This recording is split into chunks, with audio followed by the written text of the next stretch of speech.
Hello students, कैसे हो आप सब? आई होप अच्छे होंगे।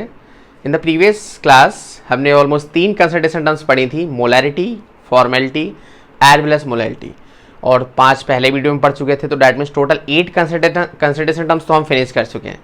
अब हमारे पास 2 कंसंट्रेशन टर्म्स बची हुई, तो हमने बोला था आपको कि उसको हम तीसरे पार्ट में लेकर के आएंगे। सो ये कंसंट्रेशन टर्म्स का तीसरा वीडियो है। इससे पहले वाले यदि आपने नहीं देखे हुए हैं तो नो प्रॉब्लम, डिस्क्रिप्शन लिंक में जाकर के उसको आप चेक कर सकते हैं। क्लियर, बट देखना बहुत जरूरी है।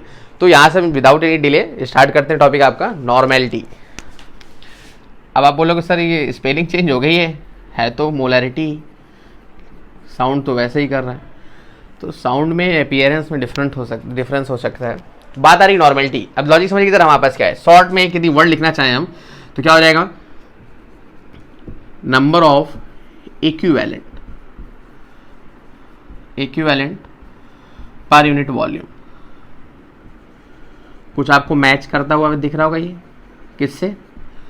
मोलैरिटी से मैच करता हुआ दिख रहा है हमारे पास। वहां पर हमने क्या बोला, number of moles of solute पर यूनिट वॉल्यूम, और यहाँ पर क्या है, नंबर ऑफ इक्विवेलेंट्स। और वो तो फैक्ट है हमारे पास कि भाई हमारे पास इक्विवेलेंट्स किसके होंगे, यहाँ पर ऑफ सॉल्यूट ही ना होंगे, और किसके होंगे आपके पास। तो लॉजिक समझिए की तरह हमारे पास क्या है यहाँ पर। अभी यहाँ पर बुक्स में कहीं कहीं लिखा होता है ग्राम इक्विवेलेंट, तो ऐसे आप याद रखिए ग्राम इक्विवेलेंट पहले बोला जाता था, अभी इक्विवेलेंट है। जैसे ग्राम एटम होता था, अब ग्राम एटम को क्या बोलते हैं, मोल्स, है ना। तो वैसे ही आपके पास ग्राम इक्विवेलेंट को अब क्या बोलते हैं, इक्विवेलेंट्स। लॉजिक समझ में आ रहा है हमारे पास। तो क्या बोला हमने आपके पास, number of equivalents per unit volume of solute. अब जैसे कि मोल्स निकालने का फॉर्मूला क्या था, मास अपॉन मोलर मास, वैसे ही नंबर ऑफ इक्विवेलेंट निकालने का फॉर्मूला है हमारे पास mass upon equivalent mass. Clear, इसको बहुत ध्यान समझते हैं, फिर उसके बाद उस डेफिनेशन पे आएंगे। तो जैसे सपोज करो हमारे पास बोल दिया गया H2SO4, सबको पता है भाई सल्फ्यूरिक एसिड है। अब यदि बोला जाए कि भाई इसका मोलर मास कितना है, तो आप बता दोगे कि भाई 2 × 1 + 32 + 4 × 16, तो आप कह दोगे कि भाई 98 ग्राम पर मोल है, कोई प्रॉब्लम नहीं है। तो ये तो इसका है मोलर मास।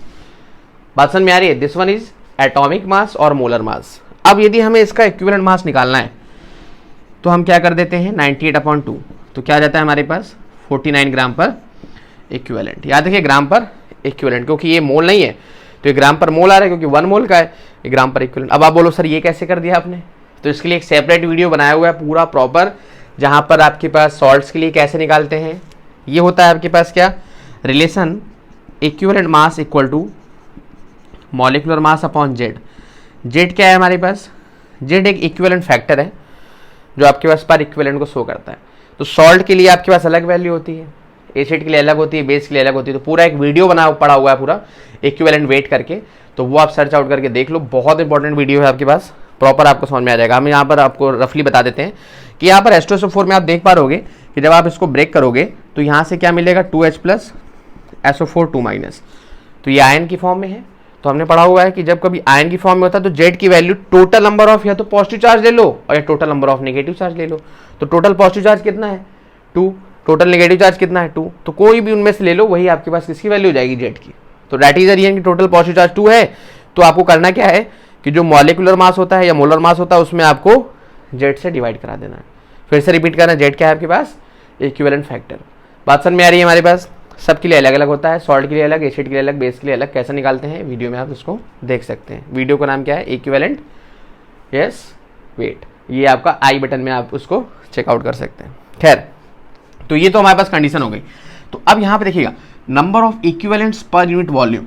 तो कहने का मतलब हम ये कह सकते हैं कि नॉर्मेलिटी को डिनोट किससे करते हैं, कैपिटल एन से। तो यहाँ से क्या हो जाएगा, ये हो जाएगा number of equivalent upon volume of solution, है ना। अब वो तो फैक्ट है, देखो सॉल्यूशन का जो वॉल्यूम है वो तो किस में रहेगा, लीटर में ही रहेगा। शॉर्ट में लिखा हुआ है सॉल्यूशन, डाउट में मत आइएगा। खैर, अब नंबर ऑफ इक्विवेलेंट कैसे निकाल सकते हैं, ये निकाल सकते हैं mass of solute upon equivalent, short में लिख दिया हमने आपके पास, equivalent mass of solute upon में क्या हो जाएगा हमारे पास, अपॉन में हो जाएगा volume of solution in litre. बात समझ में आ रही है कि वॉल्यूम ऑफ सॉल्यूशन किस में हो जाएगा हमारे पास, लीटर में। तो ये फॉर्मूला हो जाता है हमारे पास किसका, नॉर्मेलिटी का। जहां पर आपके पास mass of solute upon equivalent mass of solute and divided by H2SO4 जो आपका उसका वॉल्यूम लिखा हुआ है किसमें, लीटर में। बात समझ में आ रही है। तो अब इसमें एक चीज और समझिएगा, हमारे पास नॉर्मेलिटी का एक और मतलब है हमारे पास क्या, यदि हम आपके पास देखना चाहें यहाँ से, तो ये जो n है, जैसे हमने आपके पास वहां पर m मोलर था, मोलरिटी को क्या बोला था, मोलर, ऐसे ये क्या होता है, ये होता है नॉर्मल। यदि हम आपके पास नॉर्मेलिटी की यूनिट निकालना चाहें तो यूनिट क्या हो जाएगी हमारे पास, देखना अब, ये तो ग्राम हो गया है ना, और इक्विवेलेंट मास क्या हो गया हमारे पास, इक्विवेलेंट मास हमारे पास सीधा सा लॉजिक है, ग्राम पर इक्विवेलेंट, और डिनोमिनेटर में हमारे पास क्या गया, लीटर। बात समझ में आ रही। तो अब देखो ग्राम से ग्राम कैंसिल आउट हो जाएगा, इक्विवेलेंट चला जाएगा ऊपर, तो इसकी यूनिट क्या आ जाएगी, इक्विवेलेंट पर लीटर। ये यूनिट है किसकी, हमारे पास नॉर्मेलिटी की। लॉजिक समझ में आ रहा है हमारे पास, what is the unit of normality, that is this one. अब इसमें एक छोटा सा टॉपिक हमारे पास, यदि हमारे पास सपोज करिए लिखा हुआ 1n है ना, हम यदि आपके पास कुछ ऐसा लिखा हुआ है 1n ऑफ H2SO4, क्लियर, बात समझ में आ रही है, इन 1 लीटर सॉल्यूशन, या ये ना भी लिखा हो हमारे पास तो भी कोई प्रॉब्लम नहीं। अब इस देखो इसका मतलब समझो अब क्या है, इसका मतलब ये है कि 1 इक्विवेलेंट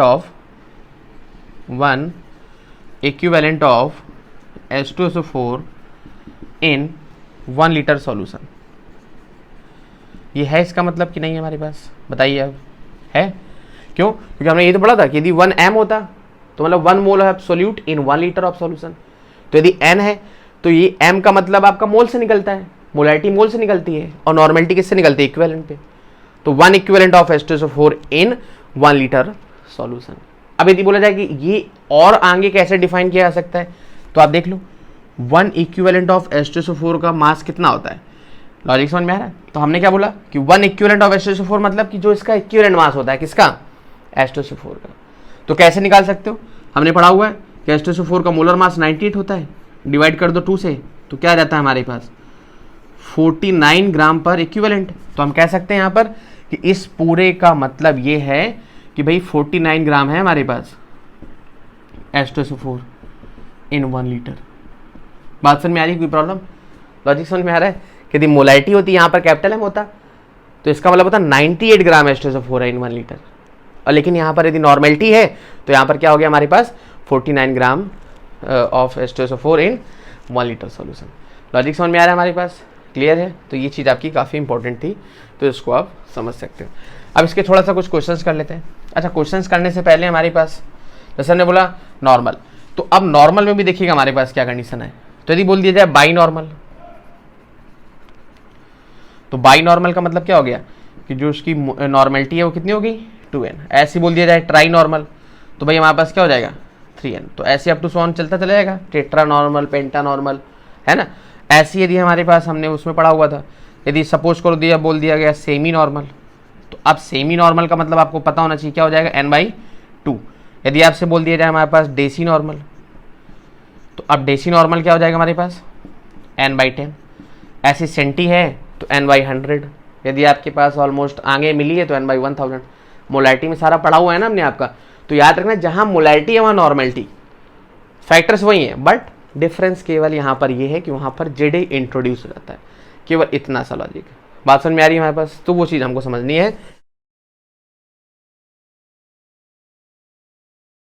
तो इसके कुछ क्वेश्चंस कर लेते हैं हमारे पास। कैलकुलेट मास,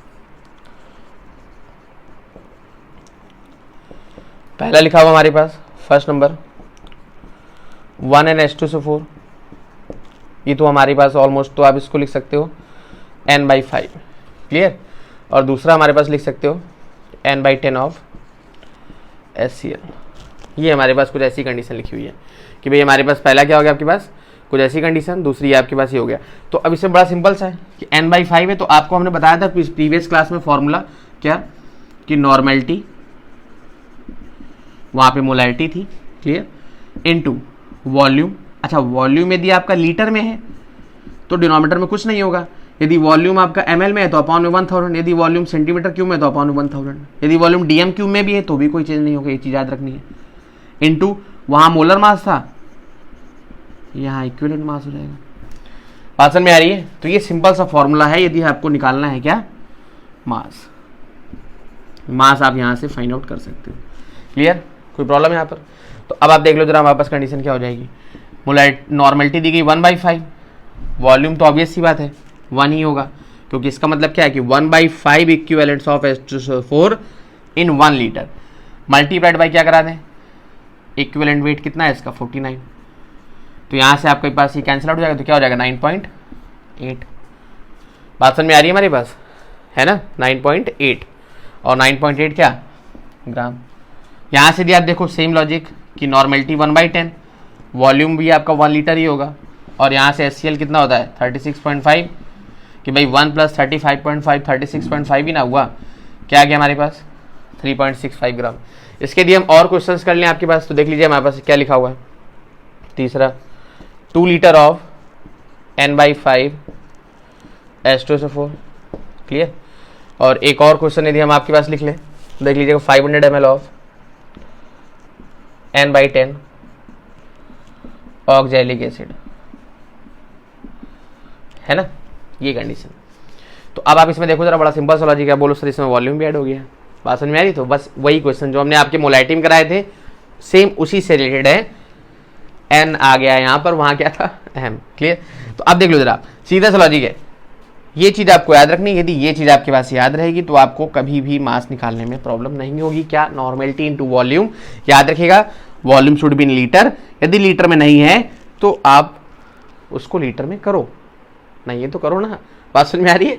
तो यदि आपके पास 1 लीटर इक्वल टू होने पड़ा 1000 सेंटीमीटर क्यूब 1000 ml, तो यदि ml में है तो 1000 से डिवाइड करा दो, सेंटीमीटर क्यूब में तो 1000 से डिवाइड करा दो, और ये तो होने पड़ा है कि 1 litre equal to 1 dm cube, तो उसमें तो कोई चेंज होगा नहीं, क्लियर। इक्विवेलेंट मास यहाँ मोलर मास होता था, यहाँ हो जाएगा इक्विवेलेंट मास। तो सीधा सा लॉजिक देखो, नॉर्मेलिटी कितनी 1/5, वॉल्यूम कितना लीटर में ऑलरेडी है, और ये कितना पड़ा हमने 49, तो क्या गया आंसर हमारे पास यहाँ से कि भाई 98/5, तो ये क्या आ गया हमारे पास ऑलमोस्ट कुछ इतना कि 19.6, क्लियर, इतना ग्राम। और यदि इस केस में यदि आप फाइंड आउट करना चाहो तो क्या हो जाएगा हमारे पास, सीधा सा लॉजिक है 1/10 इंटू 500 अपॉन क्या हो जाएगा आपके पास 1000, और ऑक्जेलिक एसिड जो हमारे पास होता है ये होता है COOH to the whole twice dot 2H2O, क्लियर। इसका यदि आप मोलर मास निकालेंगे तो ये आएगा 126 ग्राम पर मोल, तो ये तो इसका मोलर मास है, लेकिन यदि इसका इक्विवेलेंट निकालोगे तो ये आपका डाई बेसिक एसिड है। डाई बेसिक इसलिए है क्योंकि जब आप इसका स्ट्रक्चर बनाते हो हमारे पास समथिंग कुछ ऐसा बनता है हमारे पास, है ना, कि भाई COOH हो गया और COOH हो गया, अब बोलो H2O सर वो तो न्यूट्रल है, तो ये वाला H आपका ब्रेक हो सकता है, ये वाला H ब्रेक हो सकता है, तो जब 2 H ब्रेक हो सकते हैं तो कहने का मतलब Z की वैल्यू यहाँ पर क्या हो जाएगी 2, और क्योंकि 2H प्लस आपका रिलीज करता है इसीलिए डाई बेसिक एसिड है, क्योंकि 2 OH को न्यूट्रलाइज कराएगा, है ना। तो बोलो सर इतना डिफिकल्ट है? नहीं डिफिकल्ट नहीं है, आप वीडियो तो देखो एक बार इक्विवेलेंट वेट वाला, आपको पूरा प्रॉपर समझ में आ जाएगा।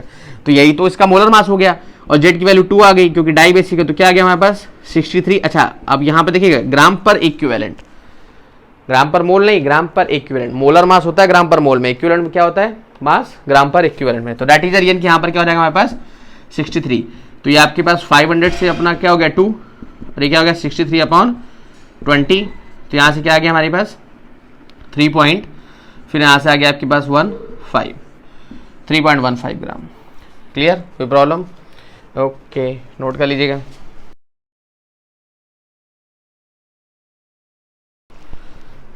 अब इससे कुछ क्वेश्चंस कर लेते हैं, देखिएगा जरा हमारे पास, कैलकुलेट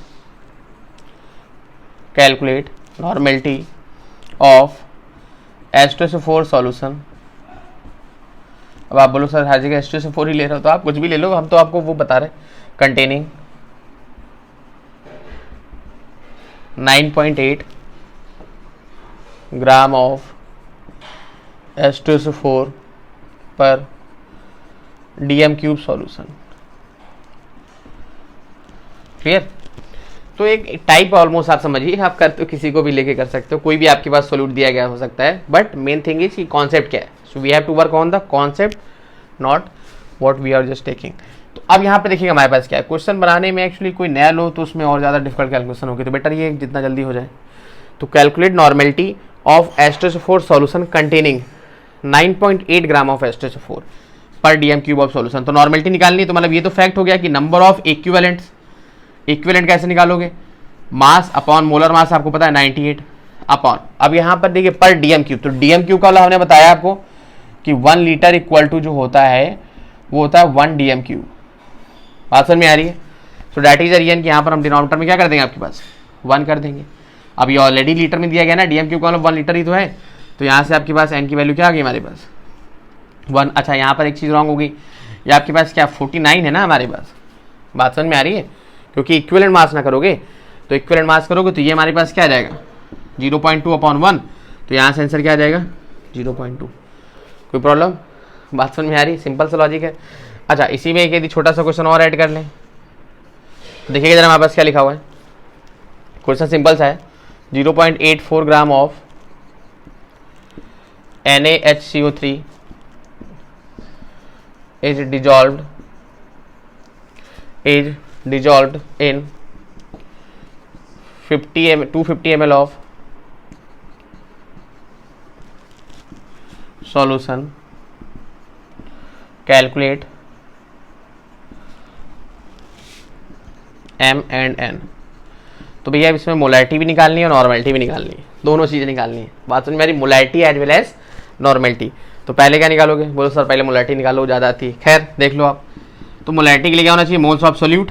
तो मोल्स ऑफ सोल्यूट का मतलब 0.84 that is mass upon volume of sorry molar mass. तो मोलर मास इसका देख लो कितना है आपके पास 23 प्लस 1 प्लस 12 प्लस 48, तो ये कितना आ गया 60 और उसके बाद 61 84 ग्राम पर मोल। ये हमारे पास है मोलर मास किसका, NaHCO3 का। अपॉन में क्या है हमारा volume of solution in litre, तो 250 अपॉन 1000, क्योंकि लीटर में होना चाहिए ना भैया आपके पास, ये तो ml में दिखा हुआ है। So that is rayon. यहाँ से ऊपर कितना आ गया हमारे पास, यहाँ से पॉइंट यदि आप हटा दोगे तो पॉइंट हटा दोगे तो नीचे 2 जीरो बढ़ जाएंगे, तो 1/100 आ गया आपके पास। क्लियर? और यहाँ क्या आ गया 1/4, तो अब देखो जरा 4 ऊपर चला गया, 100 नीचे आ गया, तो यहाँ से क्या आ गया 0.04, ये आ गई हमारे पास उसकी मोलैरिटी।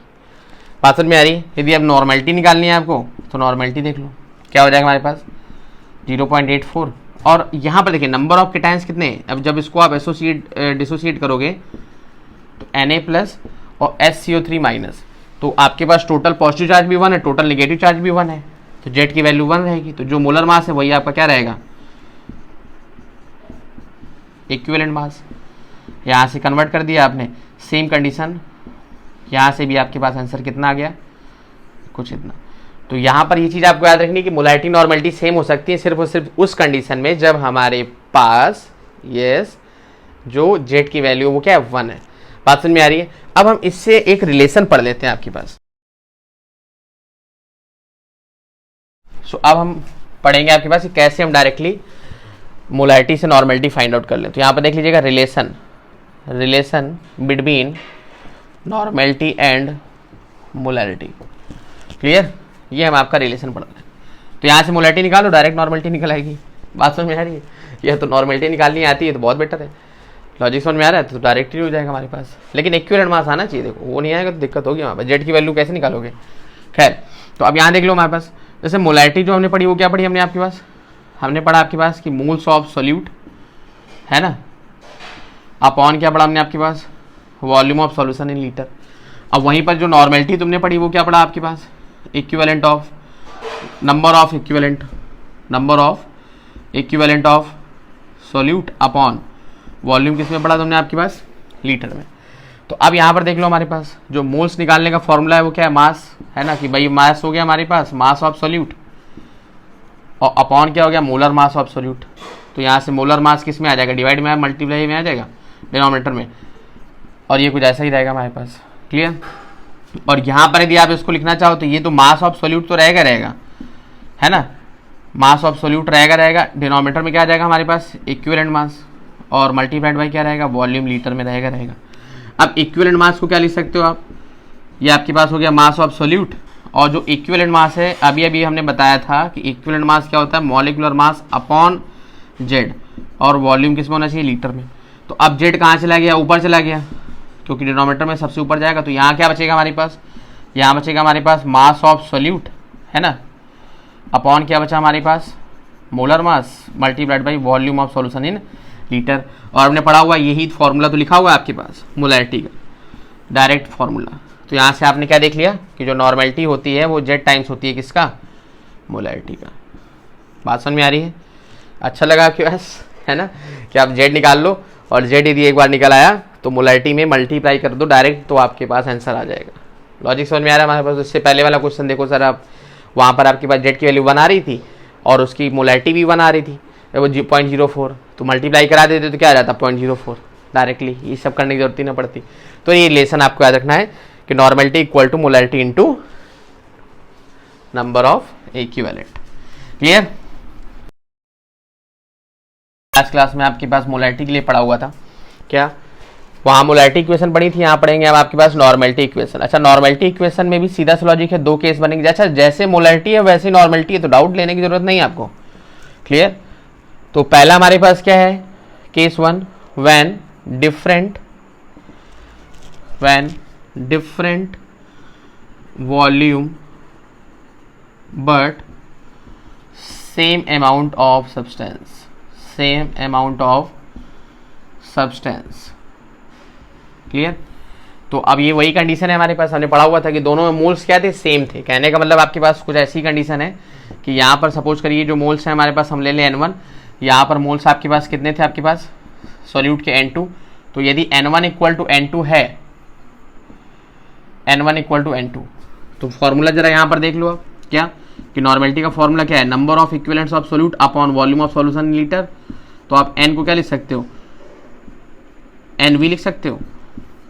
तो यहाँ पर N1 की वैल्यू क्या हो जाएगी, N1V1, और यहाँ पर N2 की वैल्यू क्या हो जाएगी, N2V2, क्योंकि दोनों इक्वल हैं। तो आप कह सकते हो कि N1V1 इक्वल टू N2V2।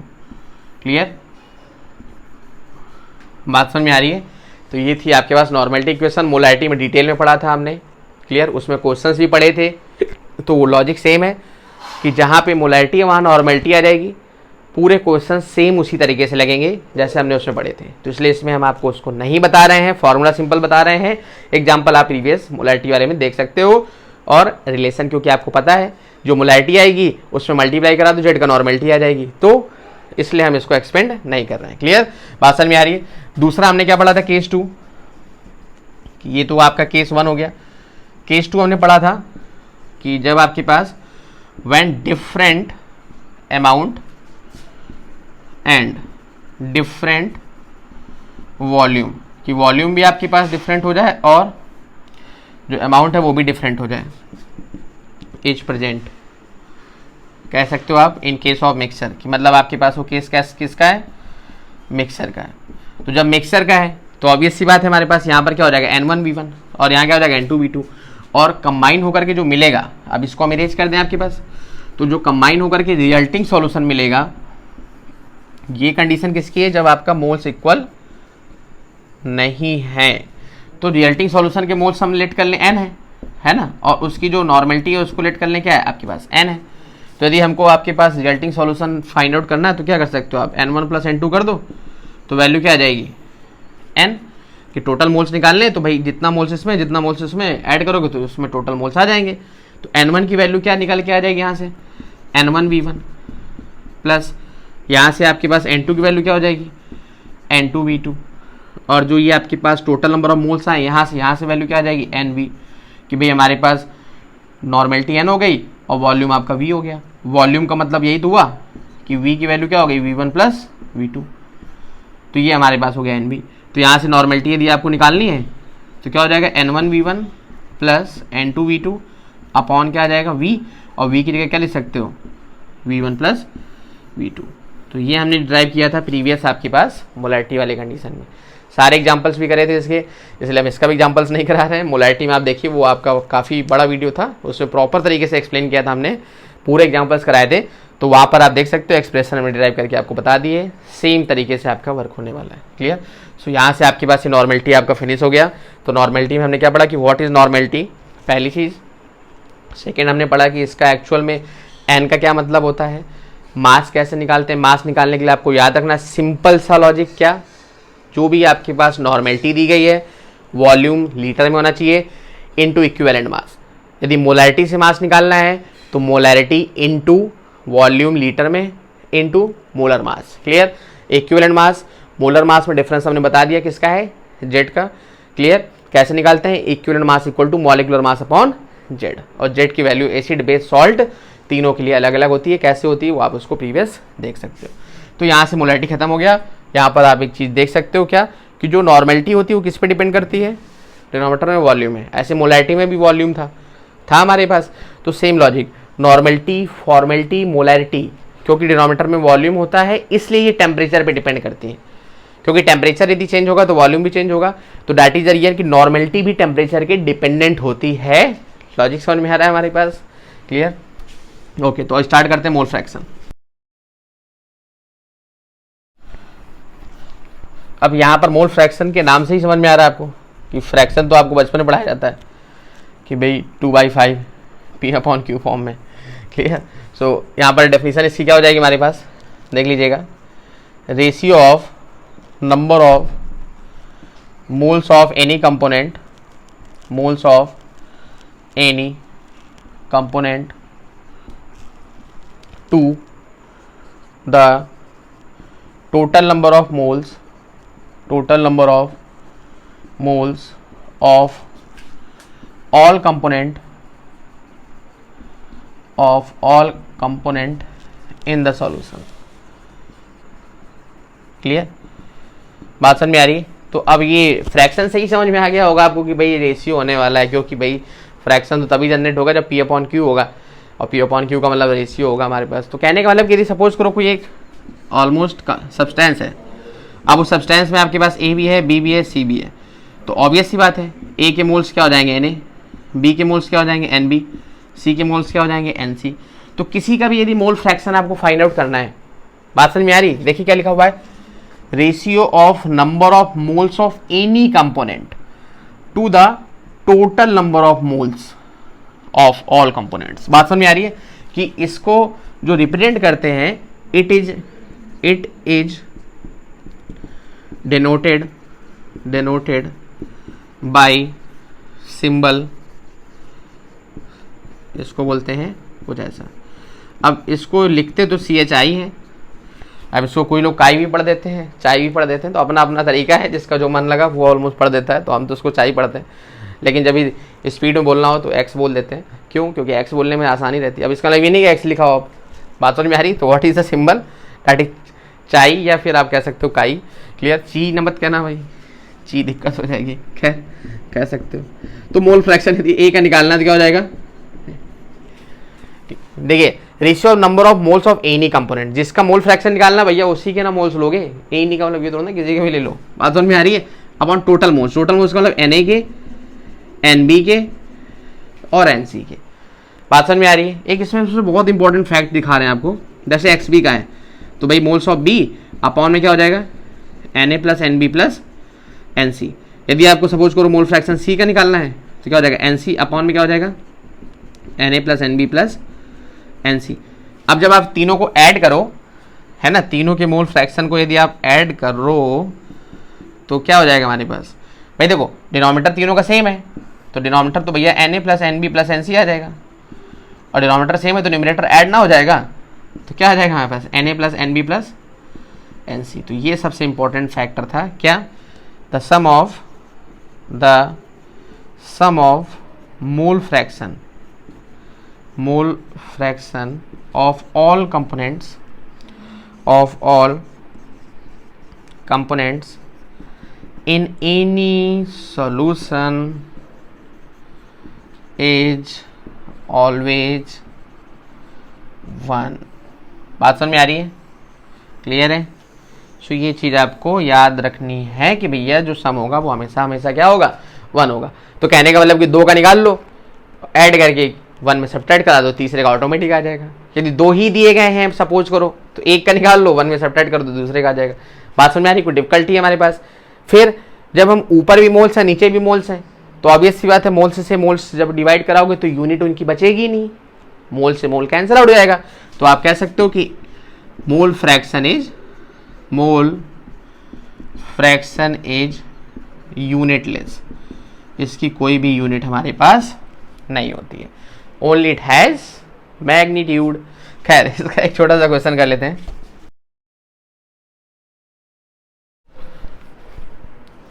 देखिएगा क्वेश्चन हमारे पास लिखा हुआ है 1.80 gram of glucose are dissolved in 36 gram of water. Calculate mole fraction of glucose. कोई डिफिकल्टी नहीं भैया हमारे पास, है ना। मोल फ्रैक्शन निकालने हैं आपको ग्लूकोज को। बोलो सर कोई दिक्कत नहीं, हम कर लेंगे, आप मत करो। कर देते हैं, आपके ऊपर भरोसा नहीं हमको, पता नहीं, छोड़ दो, करो ही ना। खैर देख लो जरा हमारे पास क्या हो जाएगा। हमारे पास देखो नोट्स प्रॉपर बनाया करो, और हो सके तो वीडियो लेक्चर के साथ बनाया करो, वरना क्या होता है ना कि आपने आज पढ़ा कल बना रहे हो आप, तो फील नहीं आता। और फील यदि लाना है सो टाइम पे वर्क करो, और हालांकि टाइम पे करना कभी कभी बड़ा डिफिकल्ट हो जाता है। क्लियर। सो ट्राई कि कितना ज़्यादा टाइम पे आप कर सकते हो। तो मोल्स निकाल लो ग्लूकोज के, मोल्स निकालने हैं आपको ग्लूकोज के भाई। तो कैसे निकाल लोगे आप? Mass upon molar mass.